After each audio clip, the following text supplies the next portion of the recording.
guys, Spirit Guide Messenger po. Welcome back po. Okay, bago po tayo magsimula ng ating reading, gusto ko lang po i-share sa inyo ang tungkol po sa soul contract kasi marami po ngayon nagre-request sa akin ng Akashic reading po.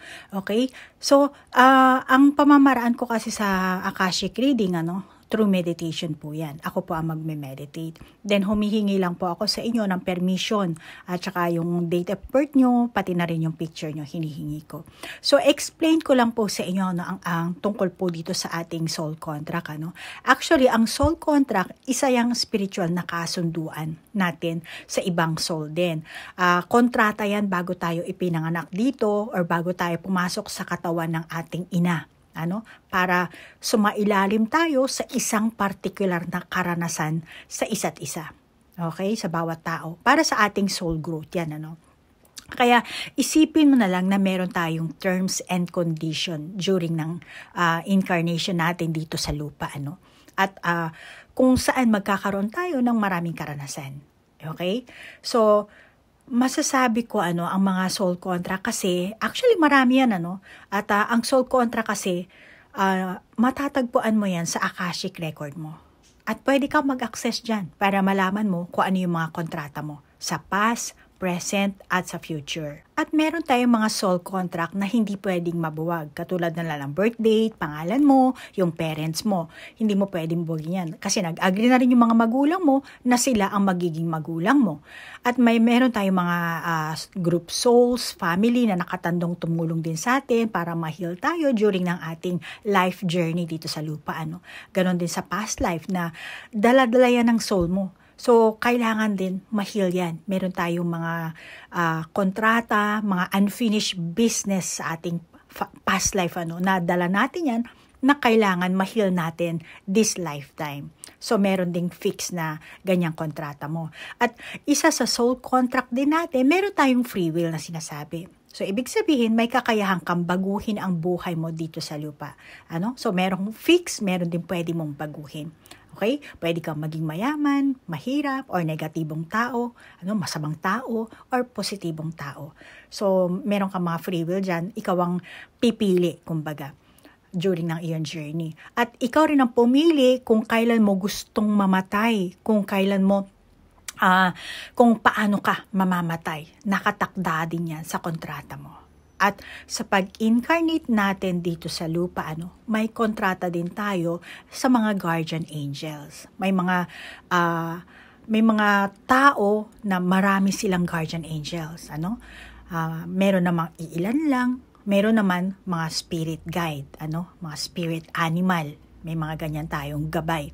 At meron ding tinatawag na multi-dimensional na aspeto ng ating sarili para ma-fulfill mo ang soul contract mo. Sila ang gagabay sa atin, sa'yo. Pero kung hindi mo naman sila tatawagin, magsusolo flight ka lang. Pero minsan kapag matigas talaga ang ulo mo, bibigyan ka talaga nila ng leksyon, para ipaalam nila, oy, naandito ako. Pero majority kasi sa atin, hindi naniniwala, hindi nila alam. Hindi rin nila alam kung paano kumonekta, which is madali lang naman, Kaya, the more na may self-awareness ka sa kanila, the more na bibigyan kanila ng psychic power. So, yan po ang ating mga soul contract, At kapag binigyan ka ng gabay mo ng psychic powers, dyan mo malalaman ang mga meaning ng angel number. Tulad ko, nagkaroon ako ng sarili kong meaning. Hindi ko na siya kailangan i-research dahil yung mga angel number, sa simula lang yan ang pwede mong gawing gabay para maintindihan mo kung anong ibig sabihin ng angel number. Pero later on, kapag may communication, parang best friend mo, meron na kayong secret words, secret language. Diba? Ganun yun para hindi kayo mabuking ng ibang tao. So, magkakaroon na kayo ng sariling validation, sariling meaning ng mga angel numbers. Para lang yun sa inyo ng dalawa ng gabay nyo, Tapos, malalaman mo rin yung mga synchronicity. Magaganap yan everyday. As long as maniniwala ka, lahat na makikita mo, Lahat may meaning. Lahat nakikipag-communication sa iyo, yung iyong gabay.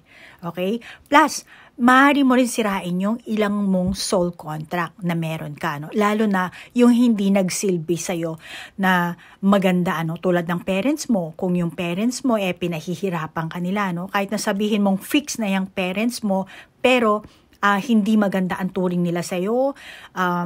Medyo, may mga ganon, di ba?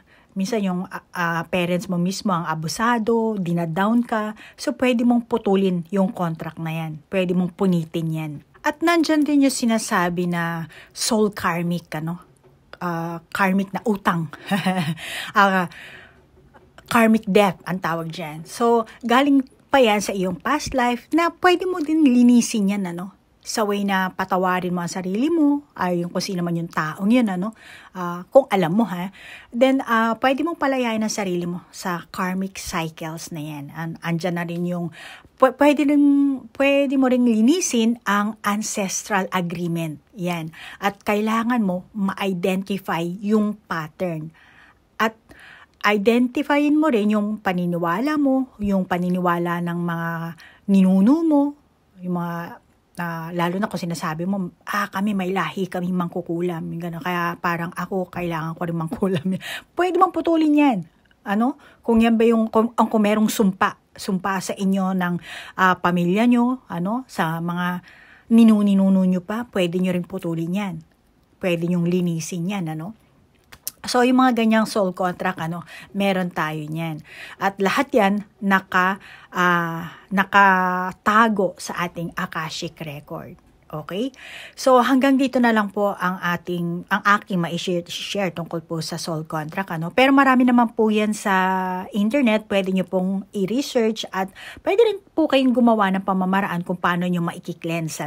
Pero hindi po ganong kadali makakonekta sa Akashic record at hindi rin po ganong kadali na makikleanse mo ang iyong mga karmic debt, ancestral karmic, mga ganyang klaseng ancestral agreement. So, kailangan talaga proseso. That kailangan mo talaga itaas ang vibration frequency mo. Hindi lang, pinunit ko na, hindi ganun kadali yun Merong marami kasi nag-share sa akin yan, punit na po sila. Hindi ganun kadali. Okay? Hindi tayo naglalaro dito sa mundong ito. Okay? Huwag mong paglaruan ang sarili mo at kabanalan yan. So, move on na po tayo sa ating reading. Libra, ikaw ngayon ang bibigyan ko ng reading at aalamin natin yung buhay kapalaran mo, yung life destiny mo, yung mga bagay na, mga pinagdesisyonan mo, mga bagay na ginawa mong plano, aalamin natin yan sa ating baraha. At Libra, ang intention ko sa paggawa ng video ito, naway mabigyan ko kayo ng kamalayan, ma-heal nyo ang inyong mga sarili at magkaroon kayo ng self-love. At Libra, ikaw na ang bahalang mag-adjust sa iyong gender, sa iyong edad. Okay? At kung nasaang bansa ka. At doon po sa magre-request ng personal reading, pasensya na po kasi fully booked na po ako this August. And basta mag-chat na lang po kayo, mag-send kayo ng email at mag-intay na lang po tayo ng cancel. Pasensya na po Maraming salamat po sa mga nag-send ng question. Ay, baliktad natin. Nakakita na natin yung picture. Ano ba yan? Sa kakasalita ko, nakalimutan ko na tuloy kung ilang balasa tayo. Okay.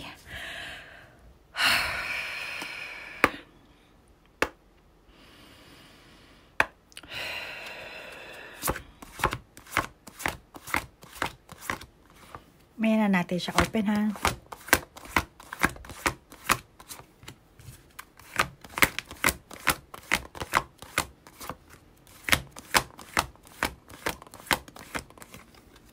Yan.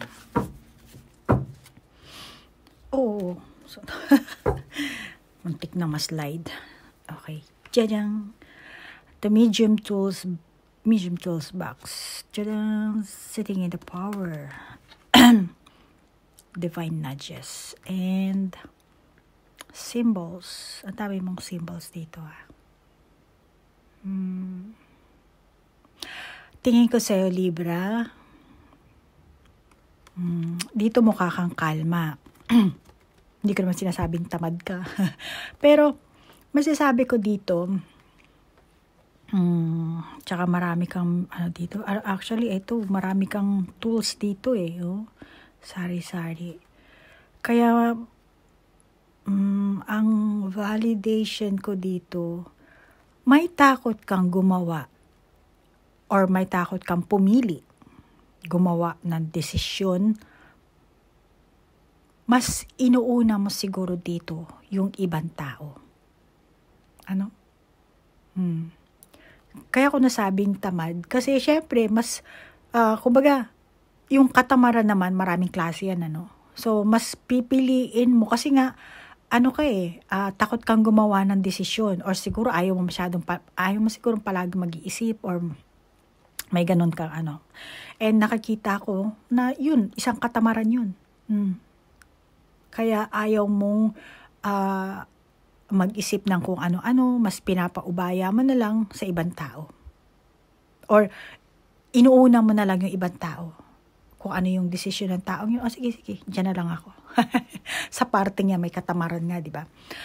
Parang umaasa ka na lang, doon na lang. Pero syempre, less responsibilities, di ba? May mga ganyang klaseng libra ako nakakita. At meron naman, tingin ko libra, meron ka mga nalampasan or napapalampas ng mga magagandang opportunity, masasabi ko, trabaho, tao, manliligaw man, kaibigan man, na tunay talaga na para sa'yo. Kumbaga, inilaan sa'yo ng universe. Uy, Libra, para sa'yo itong blocks na to. Ito. Yan. Ang kaso, hindi mo na pagdesisyonan. Parang pinasa mo sa iba. Sige, kayo na lang dyan. Yung mga desisyon mo na alanganin yung iba sa inyo or hindi ka na nakapagdesisyon or inuna mo na lang yung ibang tao kaysa sa sarili mo. Masasabi ko dito kasi parang kung titignan mo tong simbolo, parang mabagal yung pagbagsak niya, parang slow motion siya nakakita ko dito, nararamdaman ko sa simbolong ito. Kaya masasabi ko, Libra, mabagal ka siguro kumilos or let's say gagawa ka ng isang desisyon or meron kang isang bagay na gagawin. Tingin ko, ang tagal mong mag-isip ni Libra. Mabagal ka sa kung anong gagawin mo. Or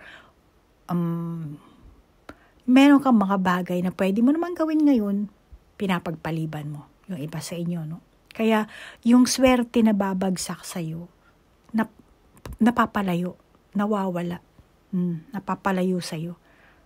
Or, kung hindi naman, hindi mo kasi kayang mag-focus sa iisang bagay. Ang dami-daming tools dito, Sari-sari. Alin ba gagawin mo? Eto ba? Wala ang palagi ka sigurong distracted ka dito. Kasi sa sobrang dami ng tools, sausaw dito, gawa doon. Hindi mo alam kung mag-aano ka ng piano, magpipinta ka, magdo-drawing ka dito, or mag-gardening ka. Marami kang gustong gawin na hindi ka makapag-focus sa isang bagay. O baka yung iba sa inyo, gumagawa kayo ng pinasok. Meron kayong pinasok dito, at the end, hindi nyo natapos.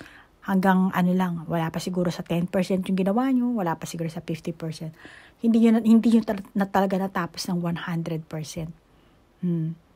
At kung kumilos ka man, masasabi ko na hindi ka talaga focus sa mismong ginagawa mo. Kaya malamang yung iba sa inyo, palagi ka nagkakamali or palagi ka nagmamadali. Dahil meron ka pang isang gustong gawin. Kaya hindi ka makapag-focus dito sa isang bagay. So, palagi kang distracted, yung iba sa inyong Libra, Yan ang nakikita ko sa'yo. Tingnan natin yung iba mong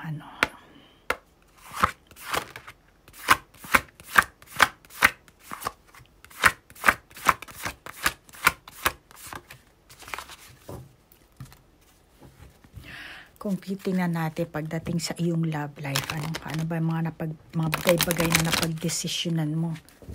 Libra? Maya na natin open yan ha.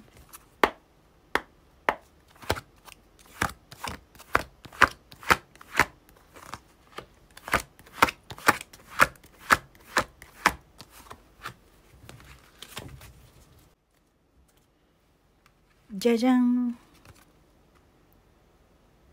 Companionship animals. Jang.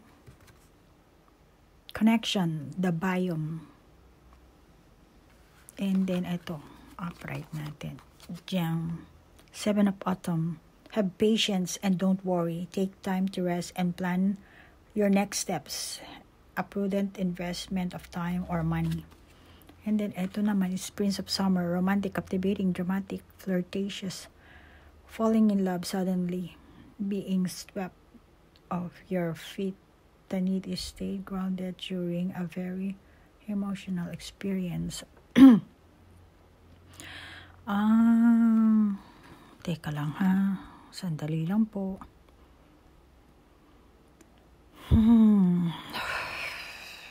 Okay. Libra, pagdating sa love life mo, nakakita ako sa'yo. Kapakain-kain ka lang dito ng squash ah. Dito naman palipad-lipad ka lang sa dandelion. Masasabi ko dito, lack of commitment. Feeling mo boring.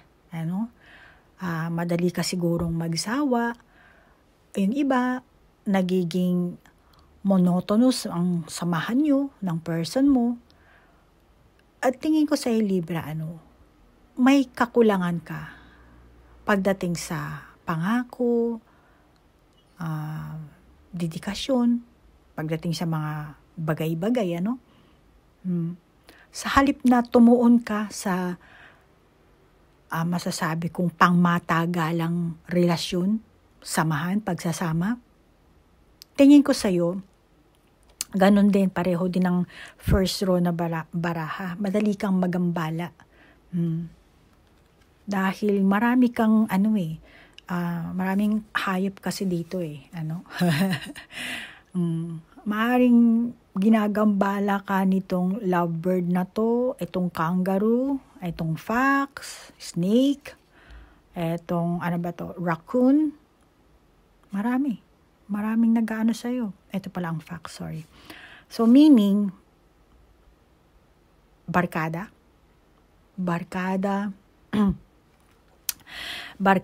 pamilya, na nagsasabi, nagsusulsol. Kaya hindi ka makapag-focus sa sarili mong energy, sa sarili mong gusto. Kasi marami nagsasabi sa iyo, Libra, ganito, ganyan, bla bla bla bla.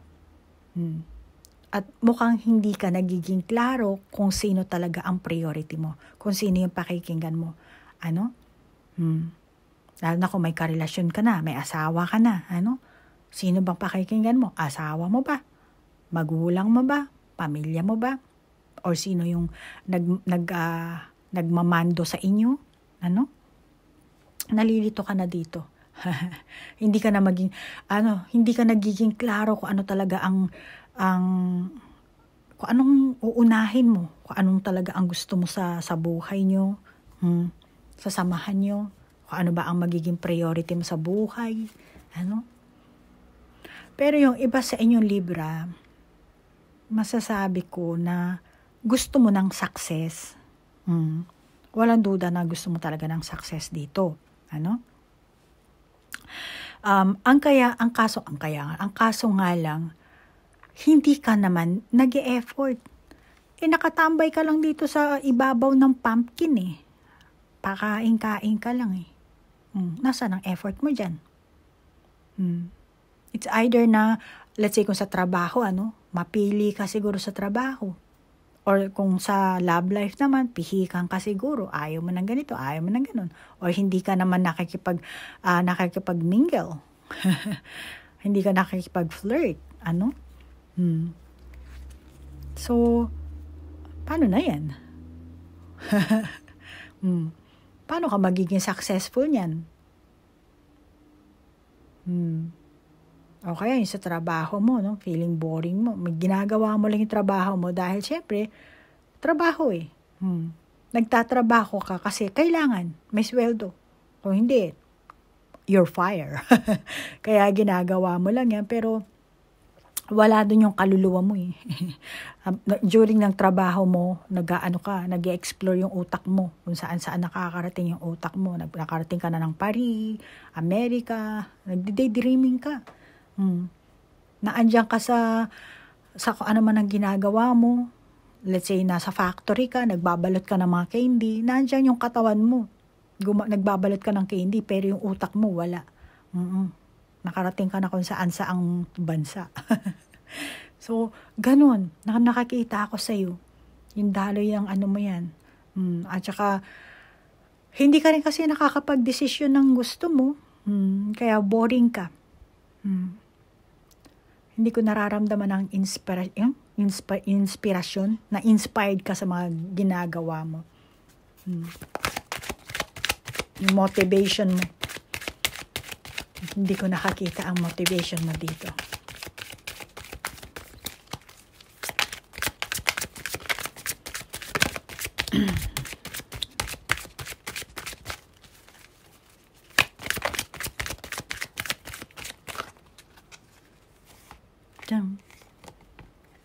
Angel of Strength.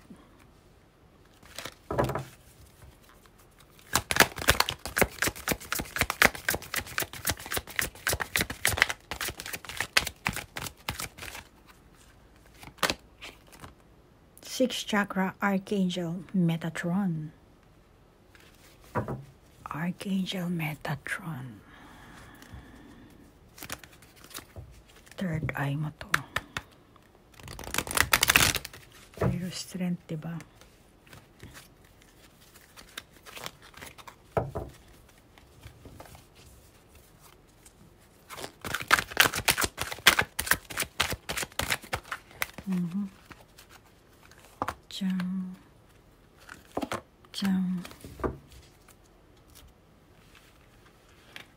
Unity. Do the right thing for the right reason. Compare traditional versus new approaches to see which works for you. A spiritually minded community. And then Tree of Autumn. Follow your passion when it comes to your career. Be the best. Tinan mo? Follow your passion. Kasi wala ka nga sa passion mo eh. Kasi nga, hindi ka inspired, hindi ka motivated. Be the best at what you do. Being compensated for your creative talent. Alam mo dito, Libra, nakakita ko sa baraha mo. Maaaring yung iba sa inyo, Libra, napabayaan mo, let's say, ang trabaho mo, napabayaan mo, pag-aaral mo, relasyon mo, yung samahan mo sa mga tao na importante sa'yo,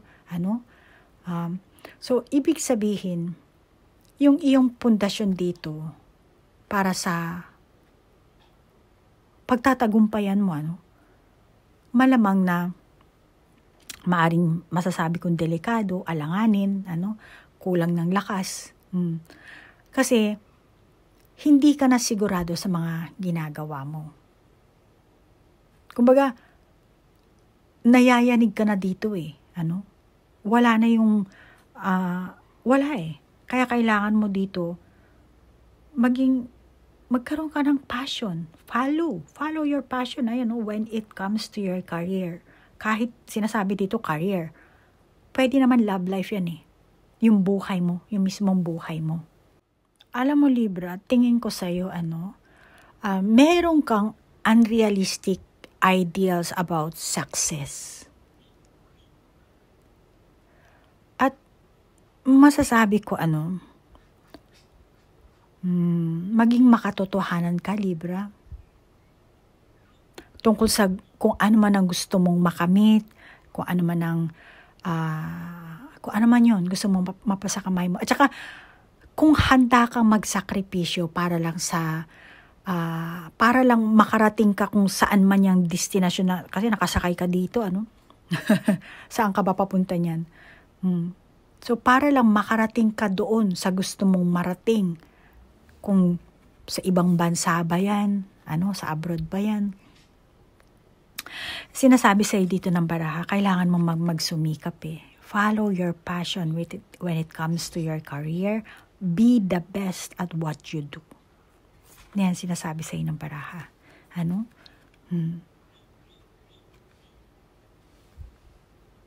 At saka, pwera pa sa pagsusumikap. Siyempre, kahit sino naman. Kailangan effort talaga dito. Teka lang, medyo nagulo ko yung baraha natin. Pasensya na. At saka, yung daloy kasi ng swerte mo dito, Libra. Kung tutuusin, swerteng kapalaran mo to eh. Kasi, ipakita mo lang yung passion mo, Libra. Ipakita mo lang na inspired ka sa ginagawa mo, sa karelasyon mo, kung ano man yan, naandun yung recognition, naandun yung papuri. Ito ngayon, ang posibleng matamo mo dito na sinasabi sa ng baraha. Kaya kapag, Libra, binago mo yung pamamaraan mo, pananaw mo sa mga bagay-bagay, maaaring makatanggap ka ng isang uri ng parangal, kung ano mang success story ang pwede mong matamo dito, matatamo mo. Kasi nagpapahiwatig ang baraha na kaya mong gumawa, kaya mong bumuo. Gamitin mo yung strength mo dito. Yung strength mo, itong strength na nakalagay dito, it's either na yung talent mo, yung skills mo, kung karpentero ka, yung tools mo, gamitin mo dahil marami tayong mga symbols dito, medium toolbox, di ba? So, yung tools mo, strength mo rin yan eh. Kasi kung wala kang martilyo, paano ka magiging karpentero, di ba? Or kumbaga, sushi chef, di ba? Kailangan meron kang sariling knife na matalas. Karamihan sa mga sushi chef, sushi. Meron silang sarili nilang knife eh. Tools nila yun. So, yun ang magiging strength mo dito. Nagit mo ko? Libra? Kasi, dadaloy sa'yo dito yung pinakamahusay na swerte ng kapalaran na kailangan ilabas mo yan. Ikaw ang makakagawa niyan, Libra. Gamitin mo ang lakas mo, ang talento mo, ang mga tools na meron ka. At ito ang magdadala sa'yo sa particular na matagumpay na resulta ng iyong buhay, Libra. Okay? Kaya matuto ka, masanay ka na magdesisyon ng para sa'yo. Hindi yung uunahin mo yung ibang tao. Unahin mo muna ang sarili mo. Nagit mo ko? Ayusin mo yung mga ginagawa mo, Libra. Kailangan mo ng self-realization and awareness plus self-respect na rin. Alisin mo yung mga bad habit mo nang sa ganon mabawasan mo yung mga distractions para matagumpayan mo kung ano man yung ginagawa mo. Dapat doon ka nakatuon. Makatuon yung enerhiya mo doon, yung layunin mo na gusto mong makamit, kung ano mang dreams ang meron ka dyan. Kailangan mo yan. Kung wala kang good advisor, good mentor, maghanap ka. Libra? Or ikaw na lang mismo, magmuni-muni ka. Magmuni-muni ka sa mga ginagawa mo. Kasi walang ibang tao makakatulong sa'yo kundi sarili mo. Maganda na, pera na lang kung makakahanap ka ng ganitong parang si Dumbledore na sa Harry Potter. Sino ba yun? Tawag dito sa Japan, Dumbledore Sensei. Ang sensei kasi teacher, di ba? Unless na lang magkakaroon ka ng good mentor. Okay? So, etong reading na to, ito na lang ang gawin mong ang tawag dito, mentor. Para mapabuti mo ang iyong buhay. Kasi nakakita ko sa iyo ang tagumpay dito. Kung ano ang dreams mo, mapapasa kamay mo. Believe it or not. Yung ibang mga Libra kasi tinitingnan nila yung title ng video. Ito, maganda kasing reading ito, Libra. Maganda mo. Kaya hindi na ako mag-ano. Para kung sino lang ang makakapanood nito, kayo ang makaka-realize. Nasa sa inyo yan. Kung Alamin natin ang sa love life mo, Libra. Tingnan natin. Yes, the thinking man. Tingnan mo. Tingnan mo, hawak niya na yung crystal. Oh, see? Ganon din. Ganon din. Nakakita ko, Libra. Lumilit ang boses ko. Nakakita ko ang success at love. Fulfilling a relationship goal. The thinking man. Ay, pag-isipan mo. Tingnan mo naman. Or baka ikaw ang pinag-iisipan ng person mo. Kung sino man ito. Ikaw ito ngayon. Okay ba ito si Libra? Maganda ba itong karelasyon? Ganon din sa financial mo. Kung ikaw ito yung financial mo. Diba? Meron kang parang, ano ba to? Crystal na mamahalin. Financial mo yan, Libra. Nakikita ko in the near future, magkakaroon ka ng financial stability or financial rewards. Kasi magbabago yung energy mo, yung motivation mo, magiging inspired ka. Kaya dito ko nakakita yung financial rewards. Kung babaguhin mo lang ang pamamaraan mo, Libra, para magtagumpay ka, Kasi kailangan mo ng tiwala sa sarili, yung tao magtiwala sa iyo, yung mga taong minamanmanan ka, inoobserbahan ka, baka sa trabaho mo, So, yan ang masasabi ko sa iyo, Libra. Ang ganda ng baraha mo. It's up to, alalala, naglabasan na. Yin and yang, hostilities. Kailangan mong lumaban talaga dito, Tingnan mo naman yung itsura nito. Then balance, syempre. Alam ko na, syempre, Libra, normal lang sa atin na, syempre, lalo na ngayon, internet, di ba? Gusto natin palagi tayo manonood ng internet, mga ganito. Kung anong pinapanood, hindi ko alam. Netflix, mga ganyan, Amazon Prime, hindi ko alam. Pero, kailangan mong balansehin.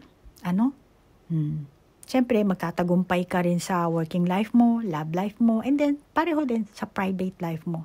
Kailangan mong yan. And then, in the near future, masasabi ko, malamang na maaabot mo talaga ang tagumpay sa trabaho, na malamang na particular mo ipagmamalaki ito.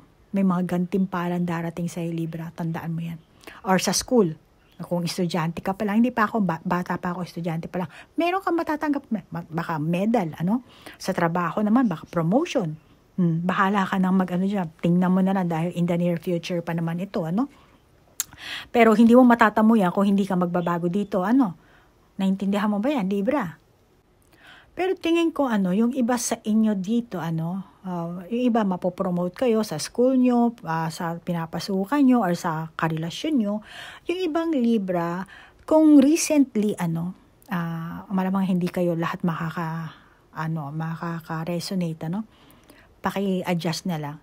So, Libra, kung recently may project ka, malamang na magkakaroon ito ng magandang resulta. Hindi ko alam kung anong klaseng project ang meron ka dito, pero nakakita ko na, syempre, ipaglalaban mo naman yung sarili mong idea, which is dapat ipaglaban mo, or kung ano man ang dapat mong ipaglaban dito, kung ano man project ang meron yan, malamang na magkakaroon ng good outcome. Yung iba, baka recently, may mga pagtatalong naganap sa inyo dahil meron tayo ditong hostilities na baraha, malamang na anong kaguluhan ang meron, pagtatalo, sa trabaho man, or sa karelasyon man, o may mga taong hindi kayo nagkakaintindihan, pero ang nakikita ko, ang magiging kalalabasan nyo naman, maayos nyo yan. Okay? Baka yung iba sa inyo, let's say nasa court kayo, nagdedemandahan kayo, Tingin ko, yung judge, papabor sa'yo. Kung yung ano man pinaglalaban mo, na project mo, kung ano man yan, papabor sa'yo. At yung judge ang papabor, or yung tadhana mismo ang papabor sa'yo. Sample lang yung sinabi ko na demandahan, o hindi ko alam kung anong klaseng pero nakakita ko kung ano man merong conflict kayo, pagtatalo, papabor sa'yo. At kumbaga, ikaw ang mananalo sa madaling salita. Pero Libra, huwag mong hayaan ang ego mo na magpalakad sa iyong buhay. Yan lang ang tatandaan mo. Maari mong ipagdiwang ang pagtatapos ng mga nakaraang conflicts, sa mga tao, sa karelasyon mo, 'di ba? Or sa sarili mo mismo, meron kang conflict din diyan, So, basta Libra, enjoy your current position, kung ano man ano mang position ang meron ka. O yung pagbabaagong gagawin mo para mapabuti mo yung buhay mo, yung kung ano mang let's say love life mo, yung samahan niyo ng asawa mo, ng karelasyon mo, partner mo, Kasi kailangan mo yun Hindi, wag mong paiiralin ang ego mo dito, ha, Libra. Para mas gumanda ang daloy ng iyong kapalaran, yung iyong life destiny, which is sinasabi ko nga sa intro ng ating video ito, meron tayong free will at meron tayong fixed na talaga. Ngayon, kung meron ka rin lang namang free will, di gamitin mo na yung free will mo, di ba? So, ang free will mo dito, meron ka kasing poor habit na pwede mo namang i-change yan, para maging successful ka. Maging trabaho man, relasyon man, at kung ano man ang gusot na meron kang pinasukan na mukhang papabor sa'yo ang tadhana. Pero, kailangan mag-effort ka rin, Huwag kang palaging pabanjing-banjing, parang paraging boring, uninspired, unmotivated. Huwag naman ganun. Kasi hindi mo matatamo ang successful life kung nakatunganga ka lang. Okay, Libra? So, maraming salamat, Libra, sa napakagandang baraha. At ako'y natutuwa pag ganito ang enerhiya ng binabasahan ko. Pero syempre, may negative siya, ha? At nasa sa'yo yan, Libra, ha? Kung isi-switch mo yung negative, poor habit mo sa positibo. Nasa sa'yo yan. Yan ang free will mo. Okay? So, maraming salamat, Libra, sa oras na inilaan mo at sa like, share, comment. Hanggang dito na lang po sa mga cross-watcher at subscriber. Maraming salamat din po. Namaste po. Bye-bye!